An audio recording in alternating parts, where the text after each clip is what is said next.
क्यों गुरुदेव? अध्यात्म के मार्ग में जैसे ही साधक चलता है तो कई सारी परेशानियां। देहिक देवी को भौतिक ताप। कितने ताप है?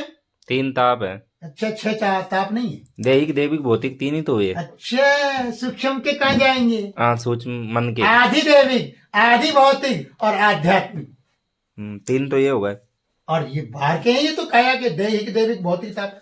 तो ये हमेशा मतलब साधक को कहीं आपके 3 ताप तो बाह्य हैं। दैहिक मतलब शारीरिक पीड़ा, दैविक मतलब आपके पितरों, आपके ऋण, जिसको हम हटा नहीं सकते, इसलिए ब्राह्मण को गीता पाठ कराना पड़ेगा, हवन कराना। छोड़ दोगे? ये हमको क्यों बुलाते हैं? वेद का मर्यादा खत्म नहीं करेंगे। त्यागने योग्य नहीं है ये सब। क्यों? कि ये भोलेनाथ हैं। हमारे 10 नाम में तो गौ माने इंद्रियां, इंद्रियां, और इंद्रियों का स्वामी कौन है? मन। मन, और मन का स्वामी कौन है? मन का स्वामी तो वो आत्मा ही है। अच्छा, तो बुद्धि विष्णु नहीं है? हाँ, बुद्धि है विष्णु। और बुद्धि का स्वामी कौन है? चित्त। चित्त का स्वामी कौन है? अहंकार। अहंकार कौन है? भगवान शिव। इसलिए आप अहम ब्रह्मास्मि कहिए पहले। योग वशिष्ठ कहते हैं। अगर कोई ये कह दे कि अहंकार में परमात्मा, हमारे योग वशिष्ठ कहती है अहंकार कौन का नहीं करना चाहिए? शरीर का अहंकार नहीं करना चाहिए, वाणी का अहंकार नहीं करना चाहिए, बच्चों को, परिवार का, खानदान का अहंकार नहीं करना चाहिए, धन का नहीं करना चाहिए, आश्रम का नहीं करना चाहिए। बाकी स्वरूप में जाने के लिए अहम ब्रह्मास्मि कहना पड़ेगा। ये कहना नहीं, भाव बनाना पड़ेगा संकल्प। जब ब्रह्म को प्राप्त हो ही तो वो अहम नहीं है, वो है स्वाभिमान। उसको क्या कहते हैं? स्वाभिमान। और तम, तम तुम्हें लगता है बुरा कि ये क्रोध है, क्रोध अलग चीज है। और तम अंधकार को कहते हो तुम लोग, हैं? ज्ञान होगा, बच्चा गलती कर रहा है, अगर तमोगुण अलग, तम नहीं आएगा, बच्चा गलती कर रहा है तो उसको थोड़ा आंख घुर्रानी पड़ेगी। अगर बच्चा, टीचर ने काम दिया नहीं तो उसको तम कहोगे क्या? अरे मैं आपसे पूछ रहा हूं, आपका बच्चा पढ़ता है, टीचर ने अगर डांट दिया और वो तो उसकी गलती के लिए मतलब जो खोट निकाल रहे उसको तमोगुण कहोगे क्या? है? तो उसको क्या कहोगे? तो ये जो मेरा जो प्रश्न था वो तो आपने घुमा ही दिया पूरा। हाँ।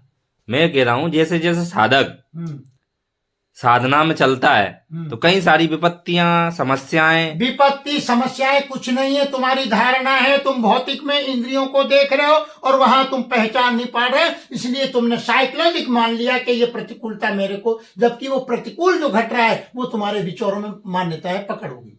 हाँ। तो उसको क्यों? अरे प्रतिकूल घटेगा, ये भगवान की कृपा है, उसको पहले स्वीकार करो कि मेरे दाता की कृपा है। तो इतना आत्मविश्वास थोड़ी है। तो बिना गुरु का, फिर गुरु से लगन क्यों नहीं रखोगे? फिर शास्त्र नहीं पढ़ोगे तो फिर कैसे काम चलेगा? गुरु तो वाणी है। गुरु ग्रंथ साहिब में तो कह दिया कि जो हमारे वेद हैं, शास्त्र हैं, रामायण, गीता, ये सब शास्त्र हैं, इनमें सूत्र मिलेंगे तुम्हें। और गुरु अपने आप, तुम गुरु का ध्यान, गुरु का मुर्दा समझते हो तुम यार। शब्द रूप है गुरु। तुम गुरु अमर रहता है। कि कौन से चक्र में कौन सी सिद्धियां स्थित है, ये तुम्हें इससे कोई मतलब नहीं।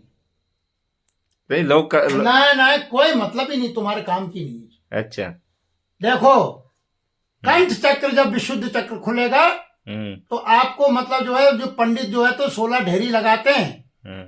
हम लोग कहे इसको 16 मातृका, 16 पंखुड़ी का कमल कंठ में होता है। अच्छा। हर पंखुड़ी पे एक शक्ति है, 16 माताएं कहते हैं। 12 पंखुड़ी का कमल हृदय के अंदर होता है। ओम नमो भगवते वासुदेवाय, ये इसका मंत्र है। अच्छा। हृदय में समझना है।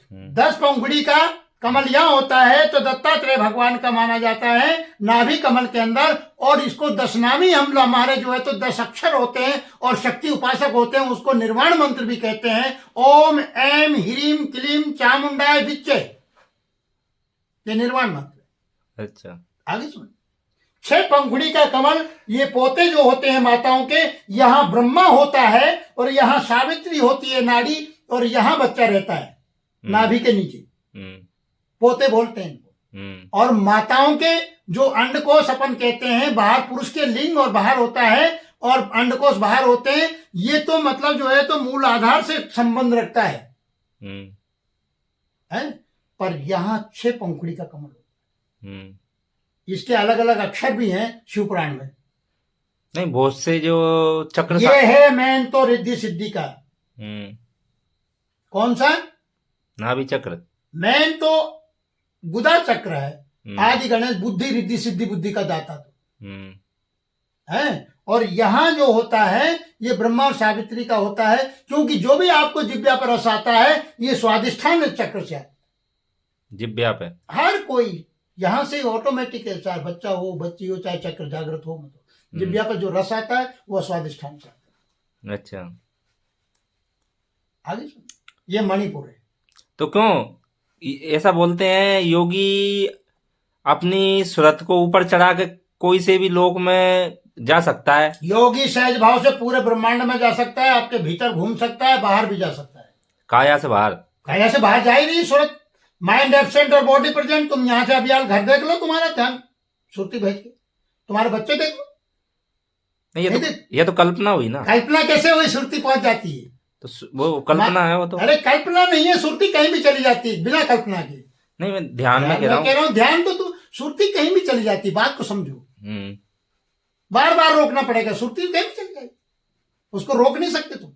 मन मतंग माने नहीं चले सूरत के संग, सूरत विचारी क्या करे जब अंकुश नहीं है संग। अंकुश कौन सा? जिस दिन सुरता को रोक लोगे ये जन्म जन्म से बाहर ही भटक रही है, और ये गर्भ के अंदर इसी ने ही रचना करी है। इसको कहते हैं आदि सूरत। सूरत की सुई निरत का धागा और शब्द की टोवन लगाई रे साधु भाई, गर्भ में काया, माँ के गर्भ में काया गुदड़ी बनाई। ये ज्ञान गुदड़ी का भजन है कबीर का। सूरत आज जैसे अभिमन्यु सुभद्रा को सुना रहे थे, सारा पूर्ण ज्ञान था, योगी थे, 7 चक्र का भेदन जानता था। शिखा पहले बंधन होता है हमारे संस्कृति में। इसको क्या कहते हैं? महामाया। एंटीना है ये। क्या है ये? एंटीना। चिद रूपिणी महामाये दिव्यते समन्विते तिष्ठ देवी वृद्धि तेजो राशि कुरुष में शिखा बंधनम करिष्यसे।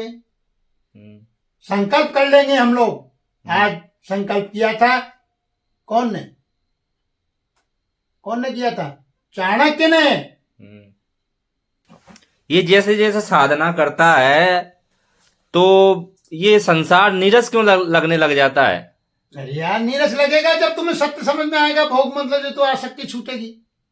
अच्छा, हाँ, तो यहाँ तो फिर रहना मुश्किल हो जाता है। क्यों रहना मुश्किल होगा? इसलिए तो हमारे मतलब कि भागे मत। क्षणिक वैराग होता है साधक को। एक तो परिस्थिति जो होता है, एक साधना करते ही ये बुरा लगता है, इसके बाद में हम हमारे संत रोकते हैं कि नहीं भागना नहीं है, वचन दिया है ना तुमने, नहीं तो फिर कर्जा रह जाएगा। पहले का कर्ज था तुम्हारा, पहले का संस्कार था, तो ये माता पिता वैसे नहीं मिल गए, ये शरीर वैसे नहीं मिल गया, तो पितृ ऋण है तुम्हारे ऊपर, माता पितृ ऋण। फिर गुरु ने आपको, ब्राह्मण गुरु, सन्यासी गुरु है, इनका ऋण है आपके ऊपर है। फिर देव ऋण है, जिसका आप वस्त्र पहनते हो, अन्न जल लेते हो, भारत भूमि क्या कर रहे हो उसके लिए? साधु सन्यासियों को क्या कर रहे हो? ये ऋण चुकता है। आप यहाँ आए हो तो कहने का तात्पर्य पहला है मात पितृ ऋण, फिर आता है गुरु ऋण ब्राह्मण, और ऋषि में आते हैं संत। ऋषि ऋण सन्यासी गुरु, कोई भी संत हो, सेवक। और देव ऋण में आता है आप जिस भारत भूमि का वस्त्र पहन रहे हो, हवा ले रहे हो, श्वास ले रहे हो, अन्न ले रहे हो, जहां का कपड़ा पहन रहे हो, ये देव ऋण है। 4 ऋण चुकाने पड़ेंगे। कोई भी खादी हो, कोई बचेगा ही नहीं। अच्छा, प्रकृति नहीं छोड़ेगी तुमको। तुम सेवा कर रहे हो तो कट रहा है, रोजाना का कर काटो। और भजन के द्वारा गुरुदेव कटाते हैं। कर्म हम नहीं कर सकते, कर्म तो स्वतः होते हैं। साधना तुम कर नहीं सकते, साधना स्वतः हो रही है। अच्छा, करने में तो कर्ता भाव होगा, तुम क्या करोगे? फिर प्रकृति अपने आप करा रही। तो साधना स्वयं को ही है। अरे हो रही है जो क्या, जो साधना है, क्या है जो, हाँ, सत्संग साधना है। अरे तुम साधना ही कर रहे हो यार, पैदा भय जब से माता पिता की सेवा कर रहे हो, उनका आज्ञा का पालन कर रहे हो, पत्नी की सेवा कर रहे हो, बच्चों का धर्म कर्तव्य निभा रहे हो, ब्राह्मण माता पिता ने इतने अच्छे संस्कार दिए कि साधु ब्राह्मण की सेवा कर रहे हो, उनको दान पुण्य, दान दोनों हाथ से बांटो, उलीचो, उतना ही बढ़ेगा। तो क्यों लास्ट में ऐसा भी बोला है बहुत से संतों ने कि जो ध्यान है उसको भी छोड़ना पड़ेगा। ध्यान तुम समझते नहीं, ध्यान का हाथ बीच के लगाना है, बुगला भगत, वो ध्यान नहीं है। ध्यान ये है कि आप हमारी बात को ध्यान से सुन रहे हो, स्वरूप का ध्यान रखना हर समय। अरे तुम स्वरूप का तो सामने ही बैठा है, स्वरूप कहाँ जाओगे? अच्छा, ध्यान का तुम तो फिर मेरी बात क्या सुनोगे जब स्वरूप में चले जाओगे? स्वरूप में तो एकांत में बताए जाना पड़ेगा। अवधूत स्थिति है वो। यार अवधूत छोड़े, अवधूत को अवधूत तुम समझते नहीं, अवधूत क्या, और ढोल का डंका में दे रही है, धर्म है उसका, और डोरी पे चलता है, डोरी पे चल रहा है, और नीचे चिल्ला चोट हो रही। बाकी वो जो है अगर वहां से ध्यान हटा देगा तो नीचे नहीं आ जाएगा। एकाग्रता है वो, एकाग्र तो वो हो रहा है, अगर वहां से ध्यान हट गया तो एकाग्रता छूट के नीचे टपक जाएगा।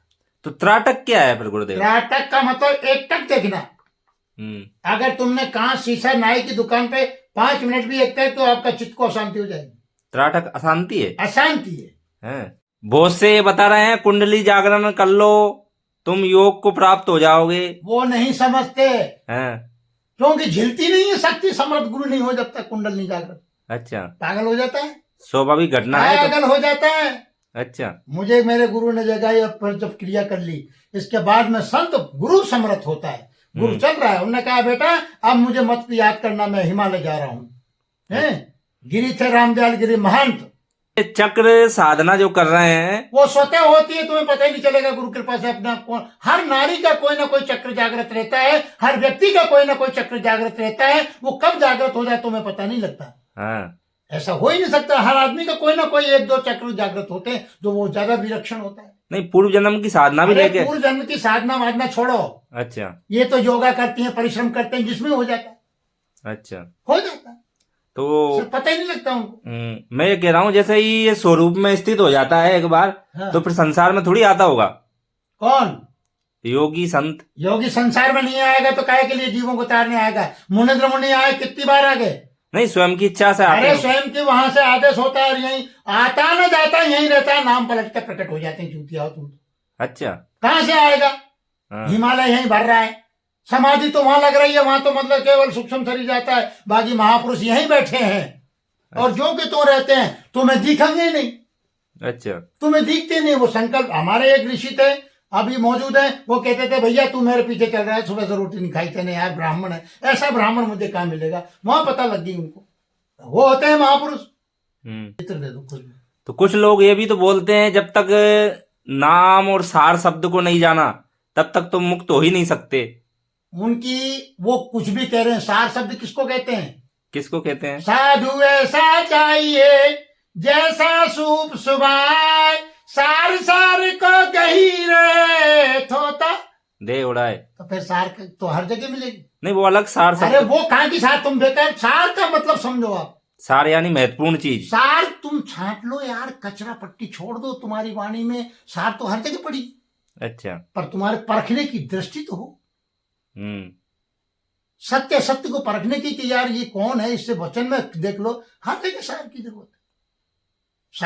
सार नहीं होती क्या? छेद पाड़ने की सार।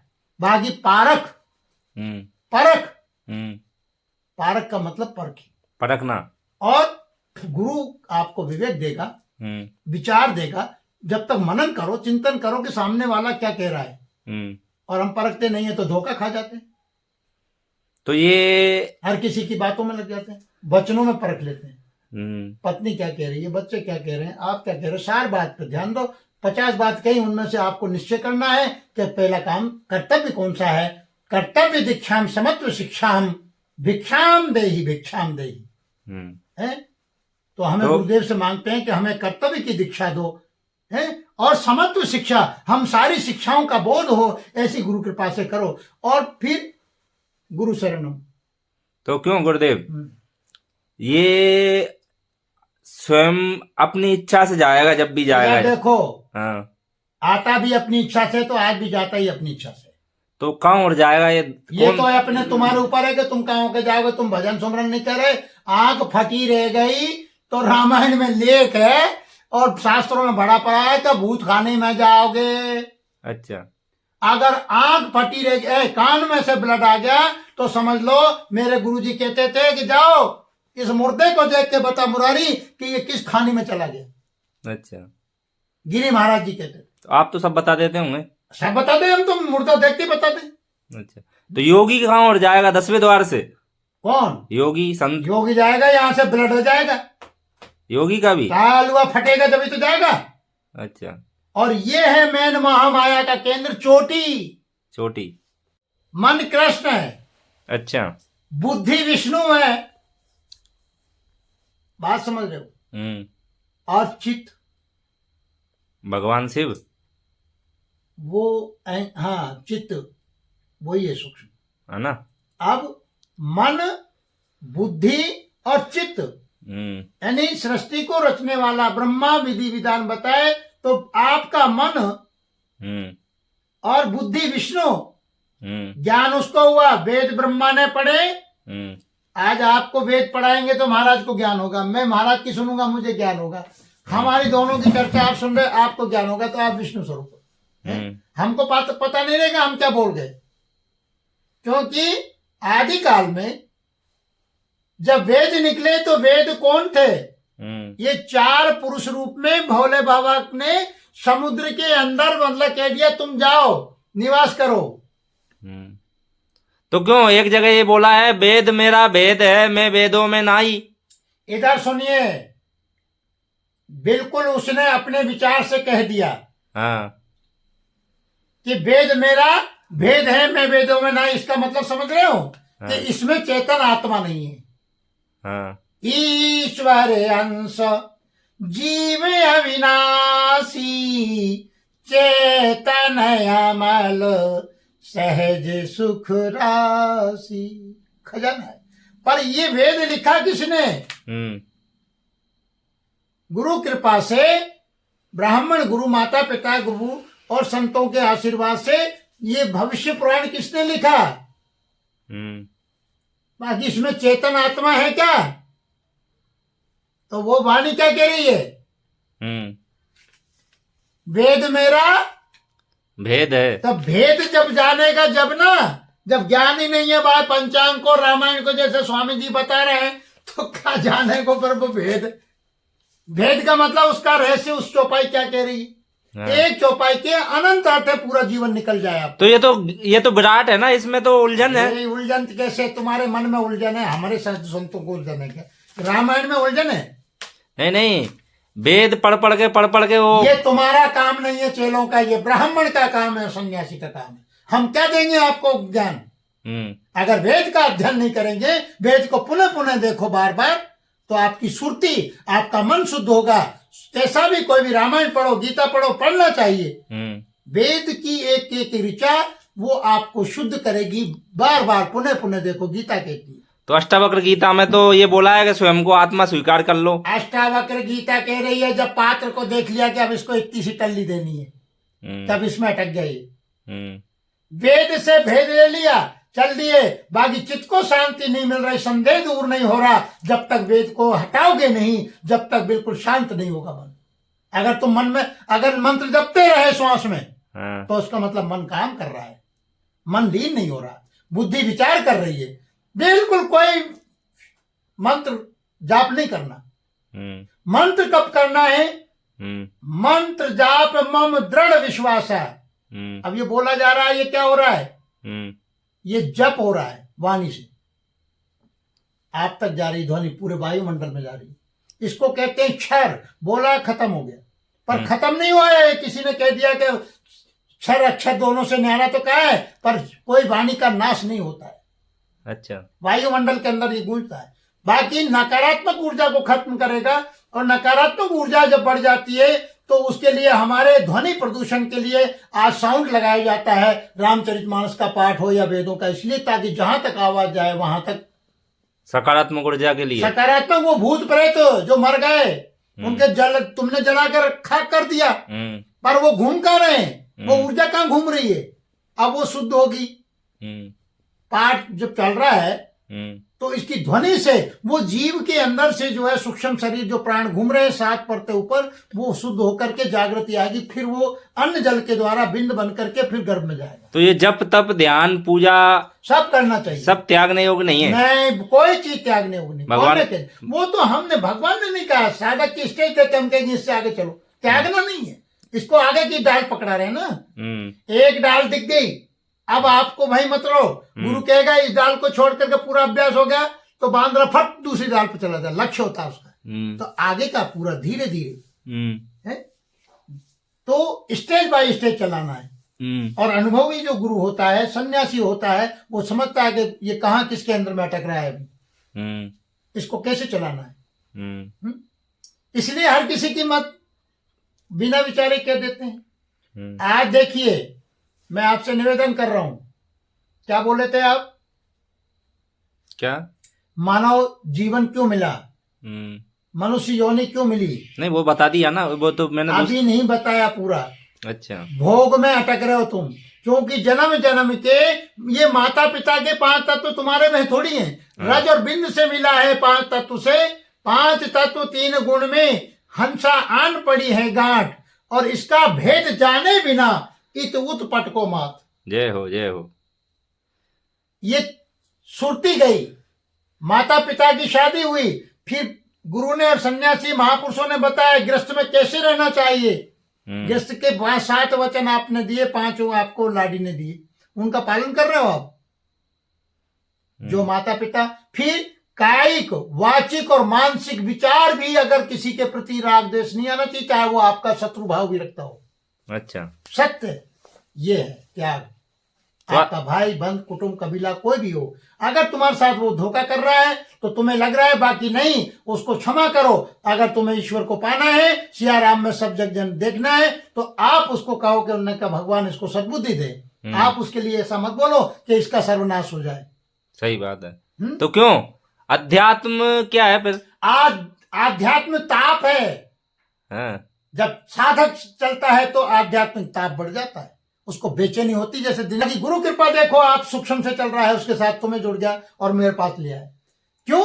चित्त को शांति नहीं हो रही, क्योंकि वो ऊर्जा बढ़ गई उसकी अध्यात्म में। आध्यात्म की सब आध्यात्मिक ही तो है, इसलिए कर्म में आना पड़ेगा। नहीं, कर्म तो तुम कर्म की परिभाषा नहीं जानते। हमें पता लग गई कि वो दुर्गा पाठी है, हनुमान चालीसा पढ़ता है, शब्दों का तेज आएगा। तो ऐसा भी तो बोला है संतों ने, कर्म कांड तो उलझन है। उलझन कैसे है यार, वो जानते नहीं है, गुरु समर्थ नहीं है। अगर वाणी से दोष लग रहा है आपको, कैसे ध्वनि प्रदूषण नहीं होगा? अगर आपको ये तुम नहीं, रस कैसे आएगा? अच्छा, अगर जिह्वा से शब्द नहीं उच्चारण करोगे तो रस नहीं टपकेगा। तो मैं ये कह रहा हूं कि एक बार स्वरूप में स्थित होने के बाद फिर उसका सृष्टि में आना। इधर सुनिए, स्वरूप तुम आत्म स्वरूप हो, तुम में स्थिर स्वरूप में तो तुम हो ही। तुम्हारा स्वरूप को कौन जानेगा? निराकार हो। अच्छा, सब उससे पैदा हो रहा है। कोई ये कहते स्वरूप में थिर हो जाए, क्या थिर होगा? निष्ठ होगा? नहीं होगा। अरे होगा क्या, वो बता रहा हूं ना। तन थिर, मन थिर, वचन थिर, सुरत निरत थिर हो। अरे बलिहारी व जीव की पल्ला न पकड़े कोई। तो गुरुदेव ने बताया हमको कि बेटा जाप करो, कीर्तन गाओ, भजन गाओ, फिर मौन हो जाओ, फिर अजपा जाप। नहीं तो मन काम करे बिना नहीं रहेगा, कर्म किए बिना। धीरे धीरे फिर श्वास पे आ। तो कर्म तो करेगा ना, लेकिन साक्षी भाव से करेगा वो तो। अरे कर्ता भाव खत्म हो गया ना उसका तो। अरे तुम कर्ता भाव और अकर्ता भाव छोड़ो। तुम तो गुरु ने कह दिया और चलिए आप। अच्छा, तुम कर्ता और भोक्ता है ही नहीं। आत्मा कभी कर्ता भोक्ता नहीं होती।